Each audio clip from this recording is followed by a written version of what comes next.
Afternoon to everyone. I am Beth Statz with Minitex, and welcome to our final installment of AI Knowledge Bites, Artificial Intelligence in Libraries Lunch and Learn series. This will be a 15 to 20-minute presentation followed by plenty of time for questions and comments. If there is robust conversation occurring, you can leave the meeting if you're not interested. There's no pressure to stay for the conversation. This session will be recorded and it will be made available on the Minitex YouTube channel. If you do have questions during the session or at the question and answer period, you can type your questions in the chat. You can also raise your hand during the Q&A. And those are features that are available via the Zoom platform. So today I'm presenting Kate Peterson. She will be the presenter, but I am Beth Statz. I am one of the moderators, as well as Greg Argo, my colleague. He will be handling the question and answer section at the end. So I wanted to introduce Kate Peterson. She is an undergraduate services librarian at the University of Minnesota. Her teaching practice focuses on early undergraduates and active learning in person and online. She'll be sharing her work with students in first-year experience courses during the rise of generative AI. Kate is interested in exploring the value that AI brings to academia and how we can help students make decisions on if and when these tools are useful and effective. So I am going to go ahead and stop sharing and allow Kate to share her screen. Take it away, Kate.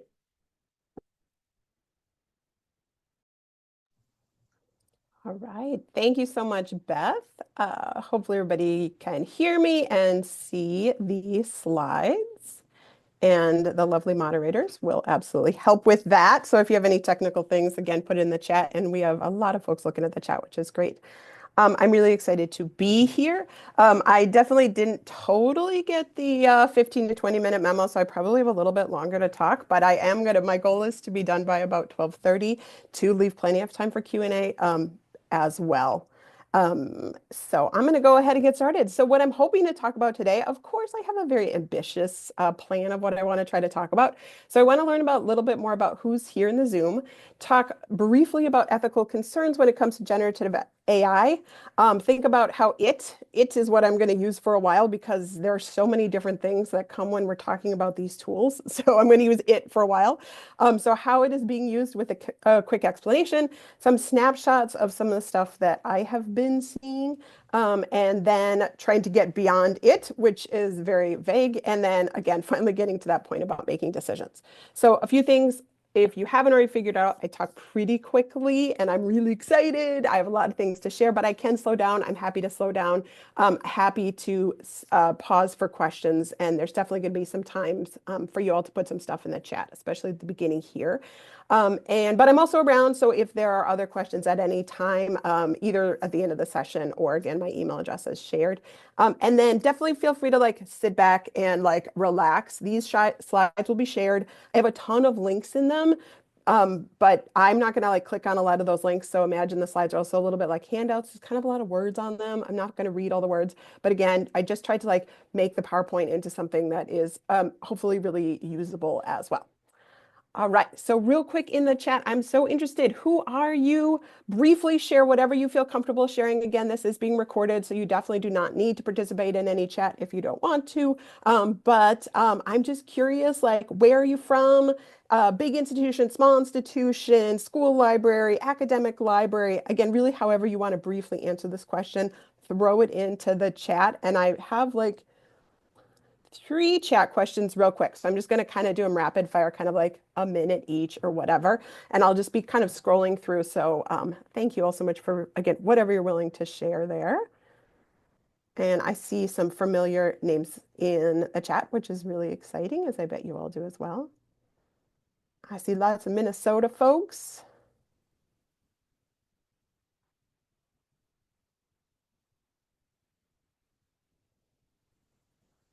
and some non-Minnesota folks too.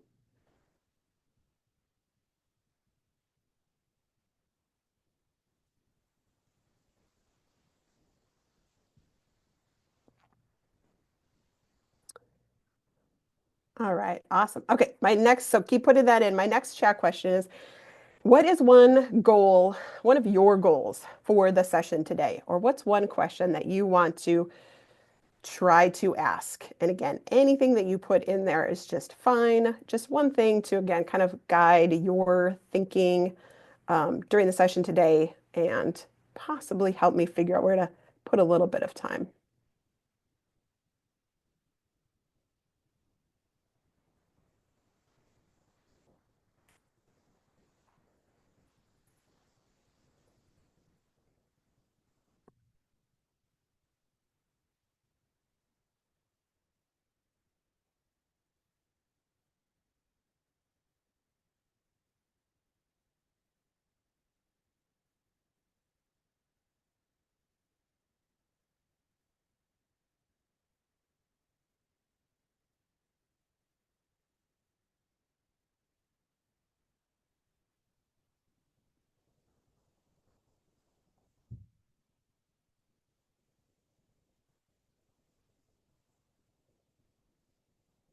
All right, thank you all so much for putting that in. Some of the words that I am just pulling out is showing some possibilities. I hope I can do that today. I like the idea of the stress that students are feeling around that. Definitely useful to talk about.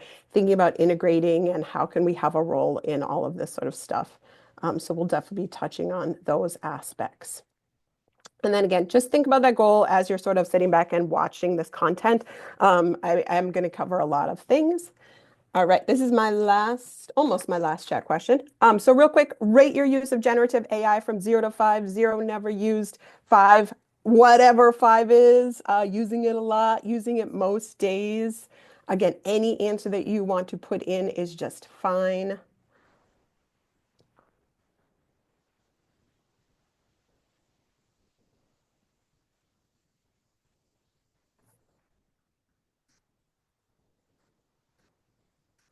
All right. So thank you all again for sharing that. I definitely would say myself might be like a 1 or a 2. So any 4s or 5s out there, if you have, and if anybody has things to share, please again share the chat. I'm sure there's lots of valuable things going on in here. So some of you, I think that's great to know. Okay. So again, I have to put that slide. I am no expert. I am learning along with our students, along with everybody else with these tools.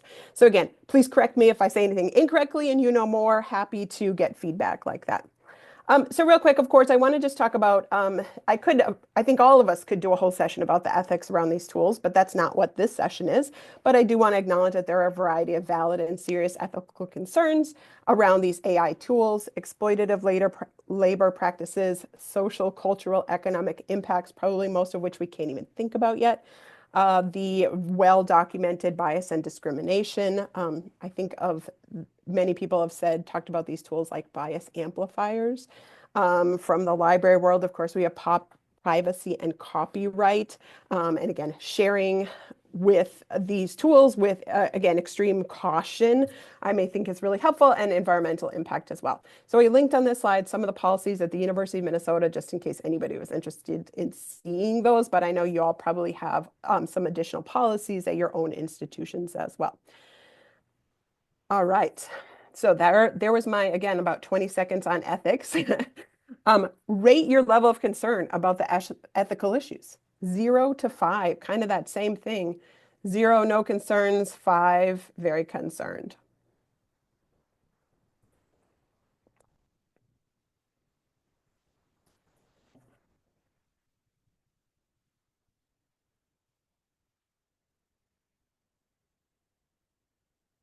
All right. And thank you all very much for that. I um, see lots of 4s and 5s, and that's not surprising. I think that definitely librarians kind of know a lot about some of these concerns more than maybe a typical student, or possibly even more than a typical faculty. And so there are absolutely very real and very valid reasons not to use these tools. And yet, AI is really becoming unavoidable. So that's a tension that exists. I certainly have no answers on that, but I do want to acknowledge it. But really, AI at this point is really being built into everything, right?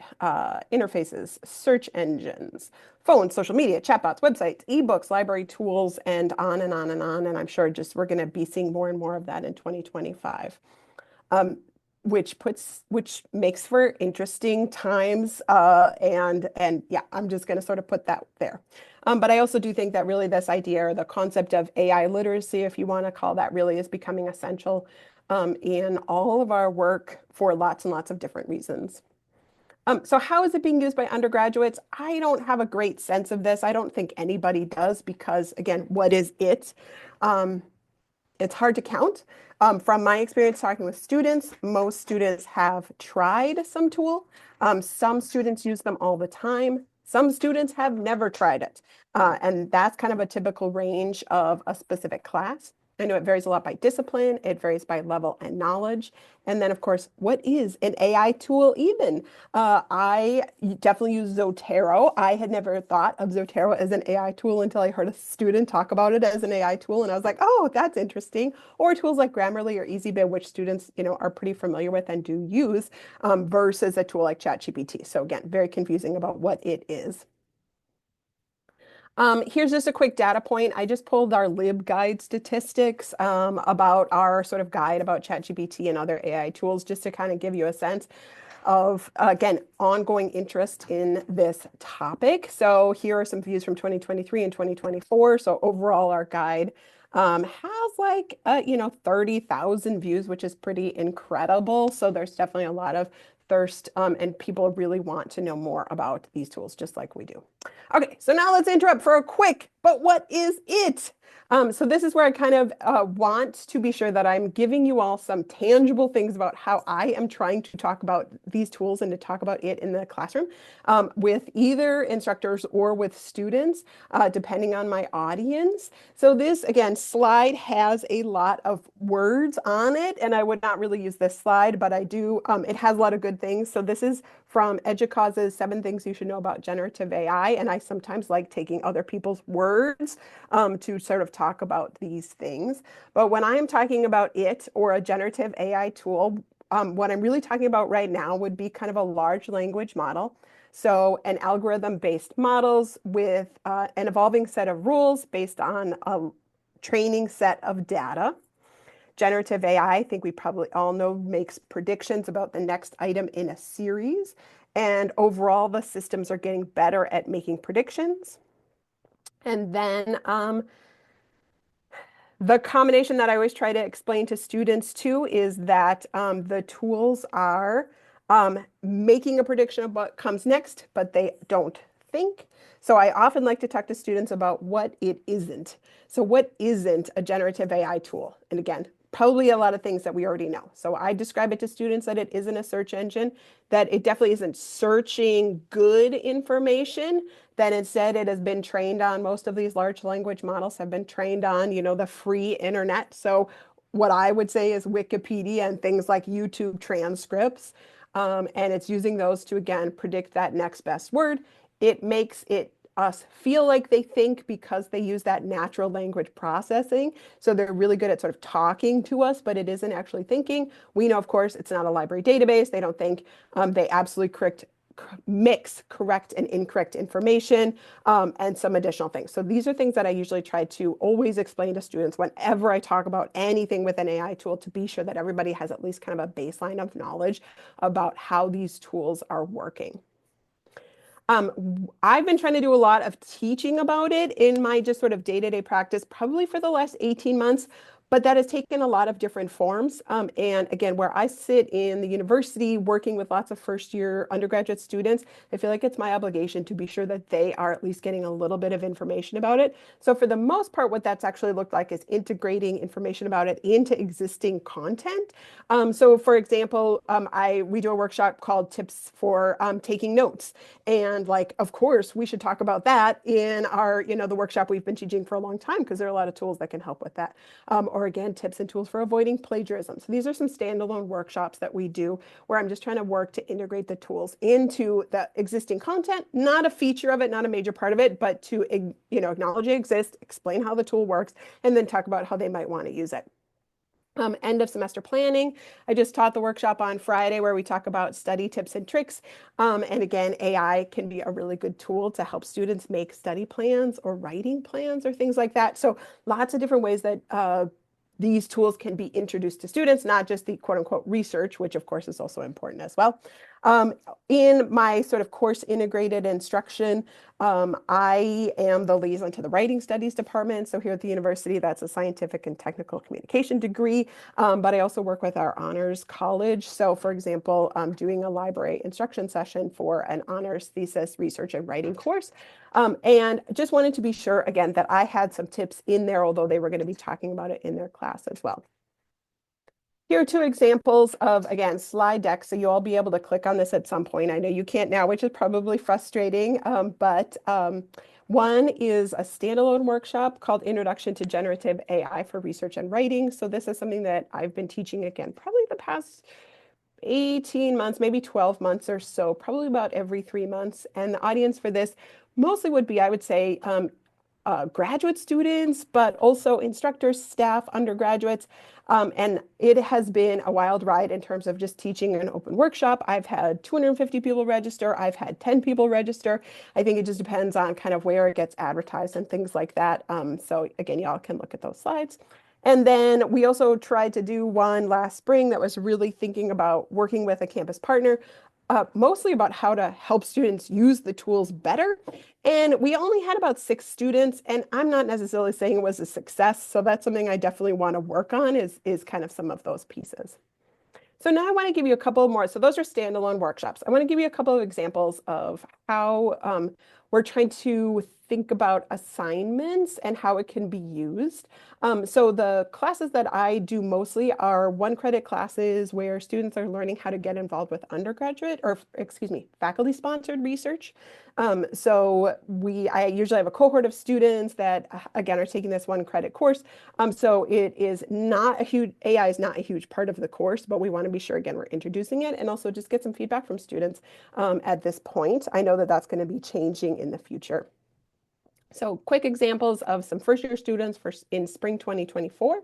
So for example, we made a discussion post and really just was trying to get a sense of like, how are they using AI tools? So at the top is sort of the prompt, and at the bottom, here are some examples of what some students sort of said. They've been kind of summarized here. So my instructors have been very clear that using AI in classes is not allowed under any circumstances. Again, students here saying they've mentioned they've used Grammarly or EasyBib, other tools like Speechify. The fourth bullet point is, again, I think talks about kind of that stress or that tension that I think students who are familiar and are using these tools are also aware of, which is I know how to use the tools and I can see how they're going to be helpful, but I'm going to choose not to. The whole point of studying and learning, it was completely useless if I use these tools. So definitely a very nuanced understanding of the tools and how they can be useful. And then, again, even deeper thoughts in terms of like, what are some of the societal connections to these tools, even though that's really not exactly what we asked per se. So later in that same course, we also asked students to kind of play around with generative AI, and we tried to find some tools that students wouldn't have to create a login for, because in the course we were teaching, it is about faculty-sponsored research, and because AI already is and is going to be even more of a part of like capital R research that faculty and research labs are doing, we wanted to at least do a quick kind of exposure and just sort of be sure that they had used the tools, albeit in a sort of a fun way. That's the way we wanted to couch it, because we weren't in a position to sort of grade students on their use of this sort of thing. So we asked them, a couple of examples here, but basically try a tool and tell us what you thought. So students gave some really interesting things. They used a music AI tool. They used story generators. Here are some examples of some of the images that got created.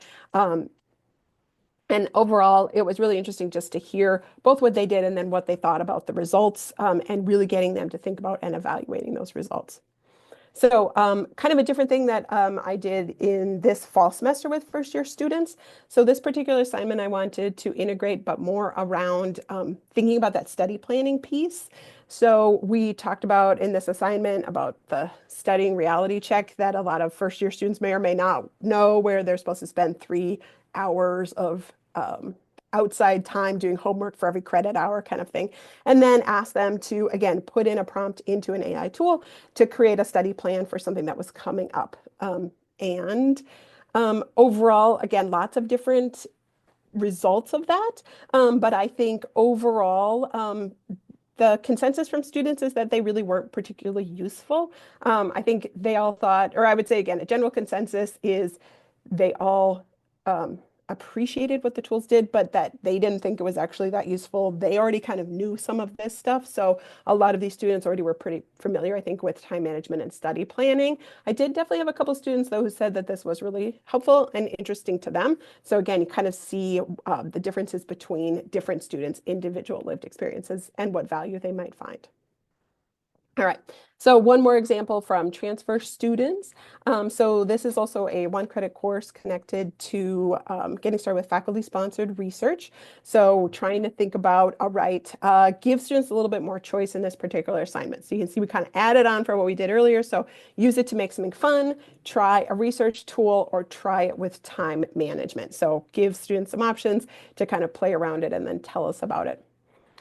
So here are some samples of sort of summaries of some of the students' work, and lots of kind of different reactions. Some students, again, I am unfamiliar with AI. I've only just started using it, to students who seemed a little bit more familiar, but again, at the end of the day, they weren't entirely sure if it was useful. And then one thing I wanted to point out, so here's a couple of folks who used some of those image generators, that Dolly, to create some images. I thought it was really interesting about how kind of different the images looked now compared to like 6 or 7 months ago in terms of looking more sort of realistic, which again, interesting to see those little snapshots. But I thought the students did a really good job putting prompts into these tools. This tells me that they are using them, have already kind of maybe used some of these before as well. Okay, so let's go back to the chat. Because I've sort of shared how it seems like some of the students are talking about how they are going to be making decisions about using these tools or not for at least the tasks that we've given them. So real quickly, I want to think about how do you make decisions about using a tool or not using a tool? What criteria are useful to you when you think about using a tool or not using a tool for a specific task? So throw those into the chat.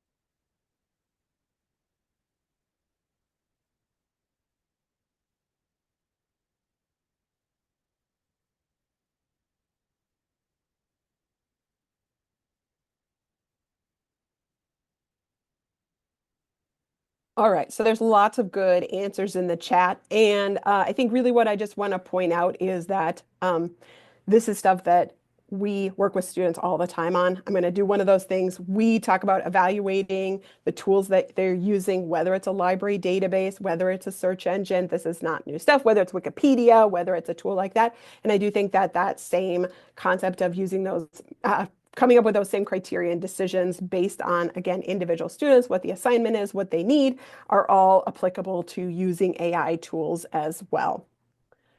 Um, so I want to throw a couple of quick examples about some sort of AI literacy frameworks, and then I want to kind of shift a little bit more to possibilities or not exactly future thinking.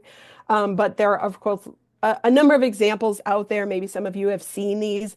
These are a few that I just found sort of quickly that I have think are really helpful to give examples of what some of the frameworks might be when we're thinking about AI literacy or thinking about how other practitioners are sort of writing about this stuff. I always find that that's really helpful when I'm sitting down to craft a course or an assignment or an activity or something to do in a one shot. I always love to, again, riff off what other people are doing. So those are some quick examples.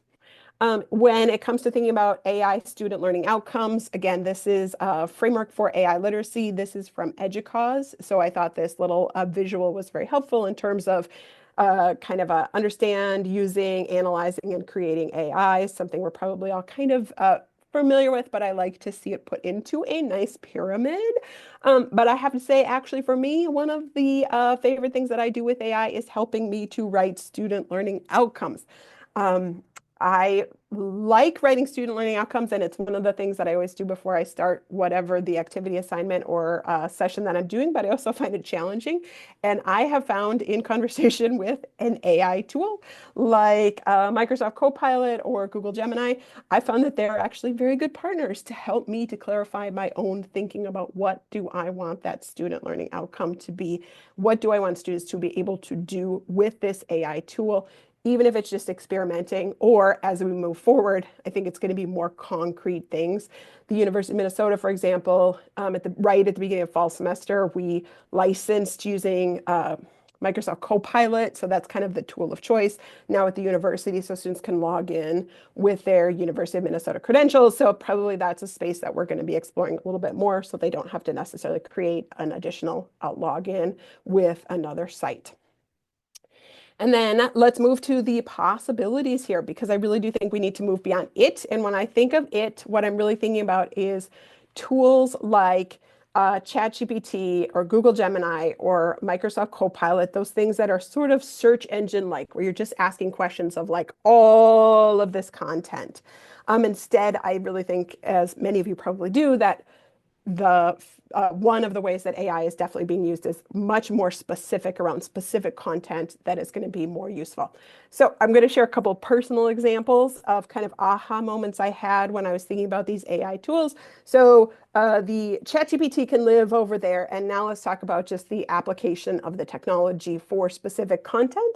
So I have a teenager and a tween, and I'm always looking for parenting advice.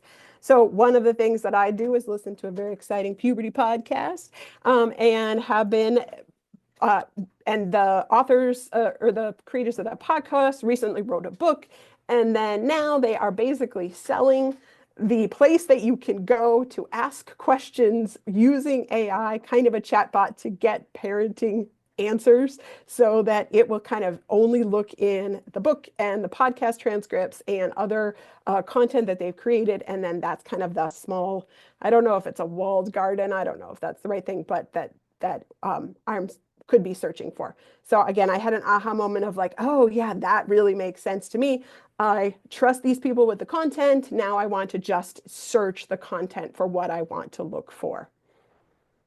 The University of Michigan, there's probably lots of other examples out here, but this is one that I think is really interesting. So they have their own instance of GPT that students can use, but then for a while now they've also had something called Maisie, which is basically using the technology to create a TA for your course.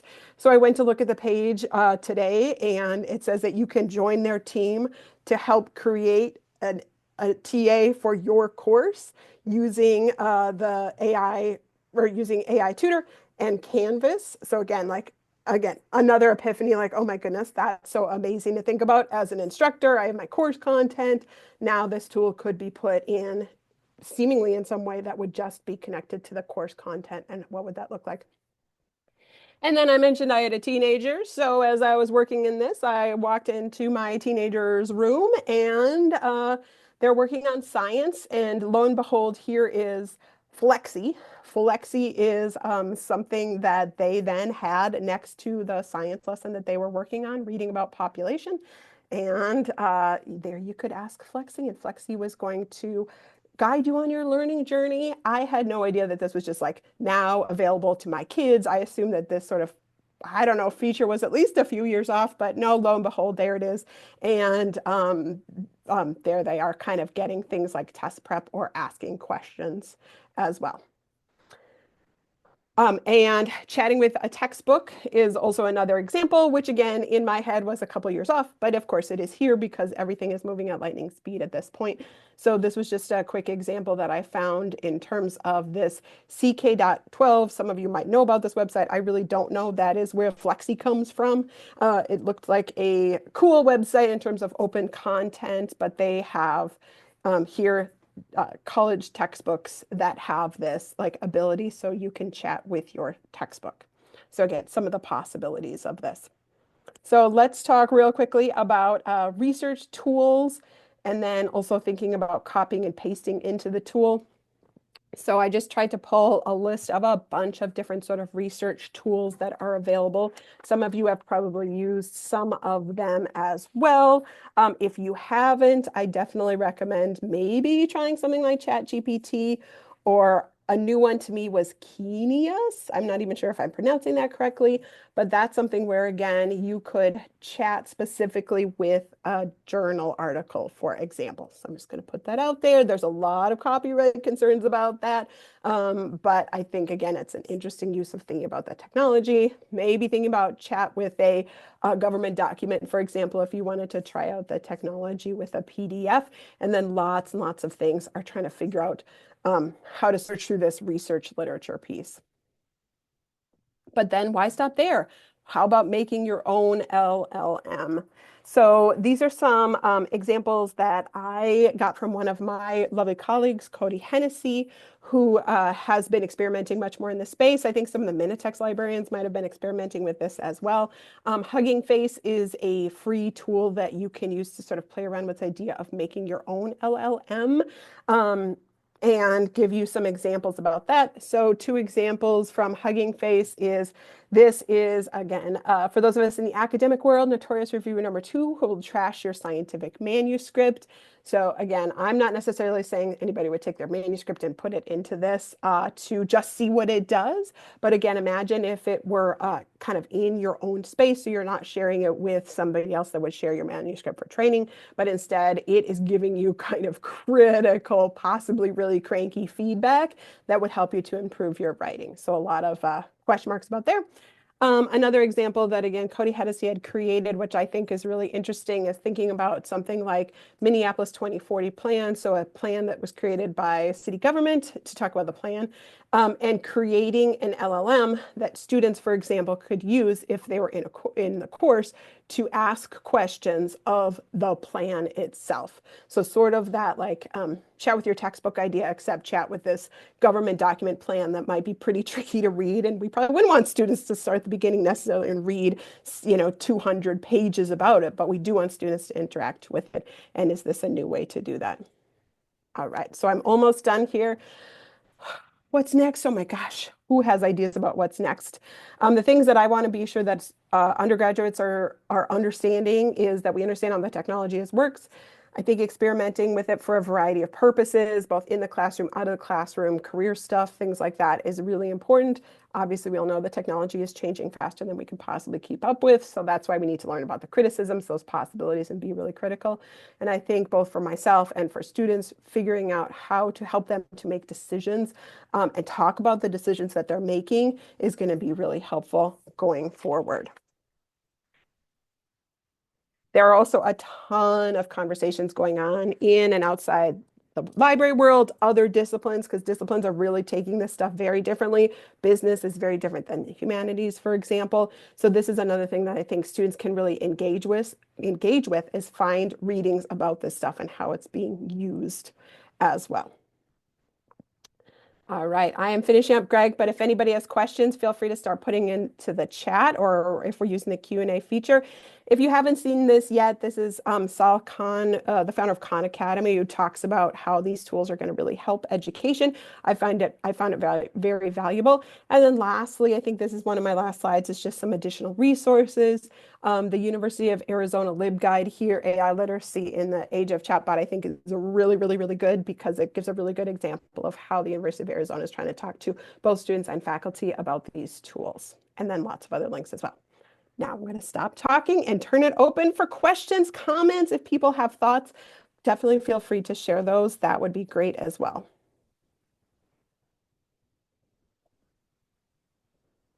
And thanks, Kate. I just want to give you a second to catch your breath while people put questions in the chat.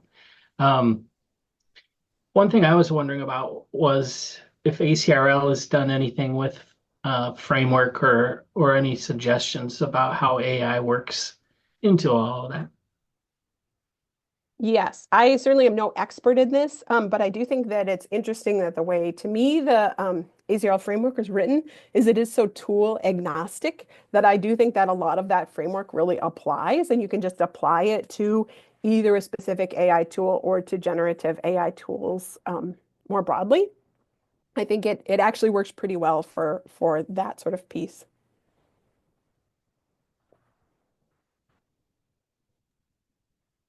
You all could raise your hand as well if you wanted to speak your questions.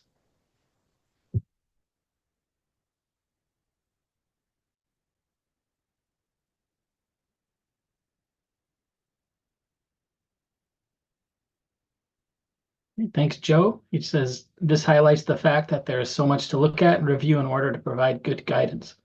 How would you pick this apart into smaller chunks to feel like we're making progress? Oh, thanks for the question, Joe. I don't know about making progress, but I think the chunks to me, at least at the undergraduate level, would have a lot to do with the course a student was in, what the assignment, what do we want students to be able to do, and that would really be a way to sort of focus on, again, learning outcomes, literacies that are going to be useful to those students in that specific class at that particular moment in time. Okay, Allison, go ahead and unmute and ask your question.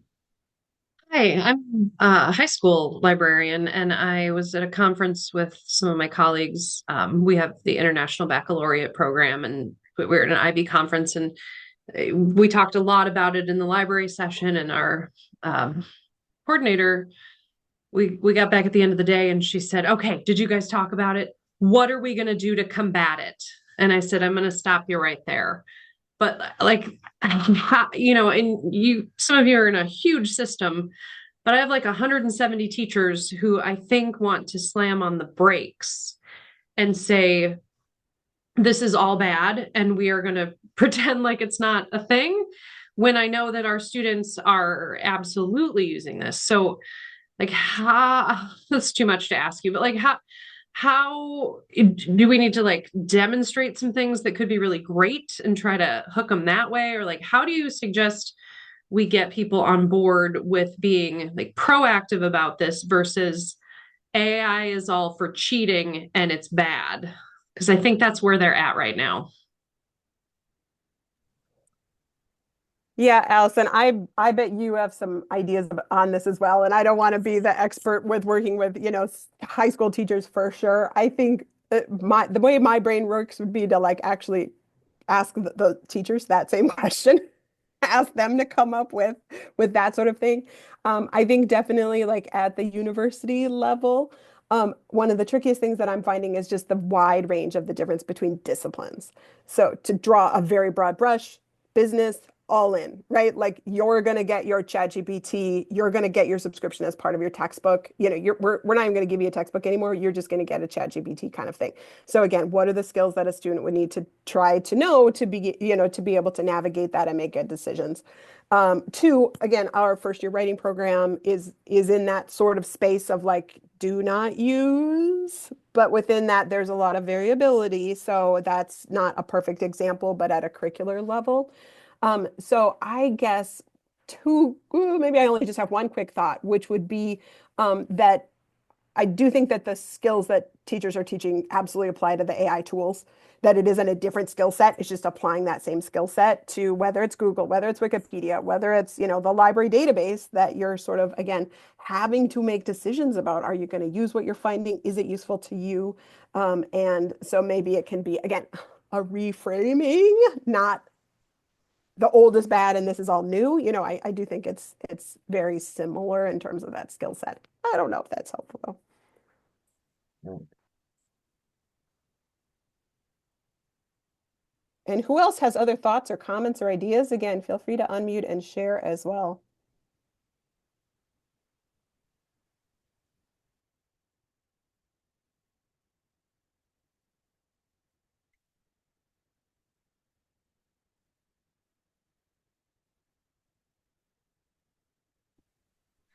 I have a All question. right. Yeah, good, good. Go, Kelly. Okay, I agree.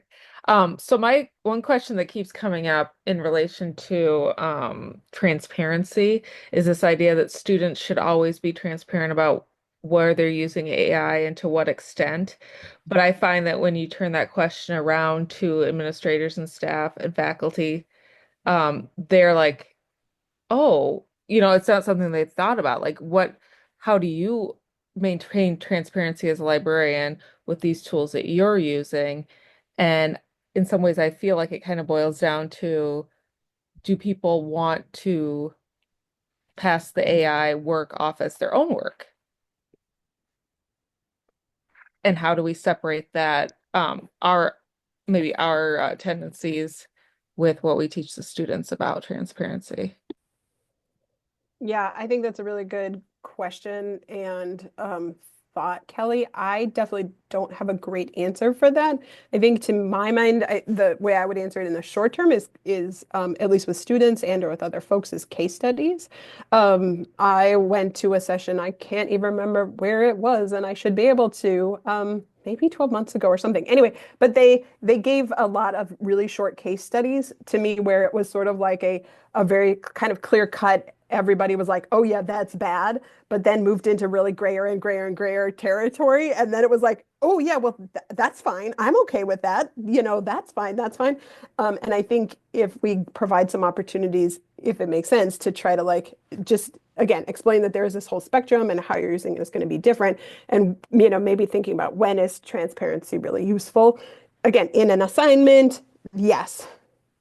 If it's something that is more informal, then maybe not. So, again, I think it's going to vary. And I don't know if that is helpful to like, again, it just explain that there is going to be a range and it is going to be really messy. But here's some areas where we think transparency, for example, is going to be really helpful. And here's why. And trying to delineate some of that, but also explain that again, like the study planning to me, like using an AI tool to make a research and writing plan where it's just telling you how many hours to do it, probably don't need to like think about that transparency piece. Okay, thank you.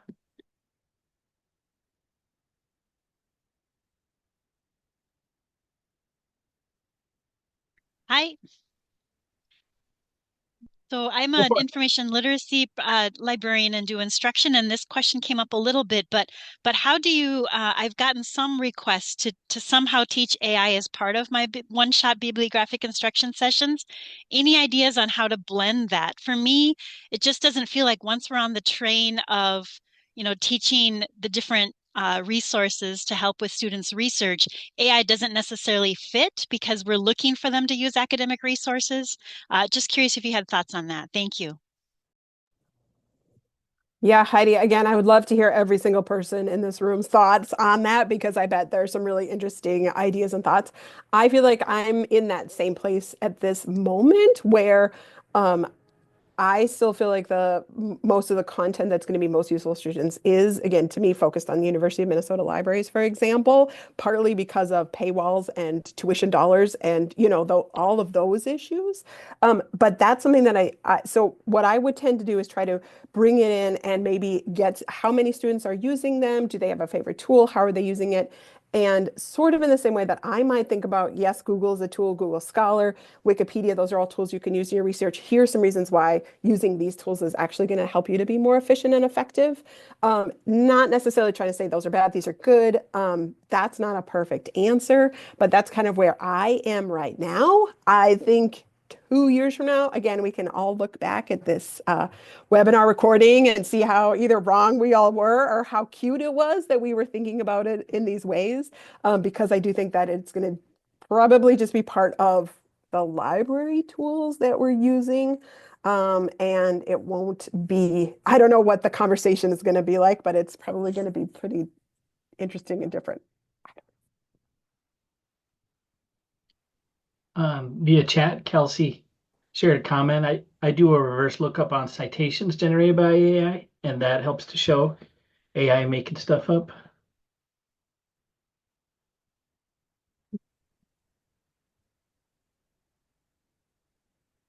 Melissa. Yeah, we're just started experimenting with it a little bit. at St. Cloud State, but one thing we've been trying in our classes is using it to help students move from a really large topic to narrowed topics. And so it's really good for that sort of thing.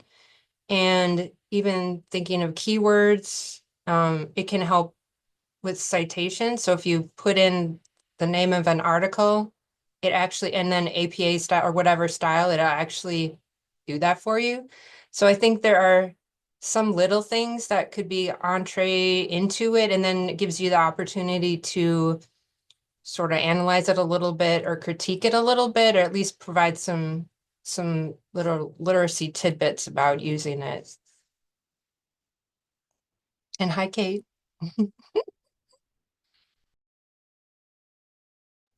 Yeah, I'll just echo Melissa, I totally agree. And I think that to me, that's the tricky thing that we're still in is like, do you use it? Do you not use it? It's just not a useful conversation on many levels because there's so many different ways to use whatever the tool is that it really pretty quickly, I think, needs to be more nuanced and that there are really helpful ways to use them. That there's still ethical reasons why you might want to, and there's absolutely ways that you probably should not be using it. And again, I do think students get that, and we just need to keep talking about it, I think, for a lot of this stuff. And because it's here and it's tricky and it's hard. And how do we support them? And again, how do we not have them stressed out, as somebody mentioned a lot earlier as well.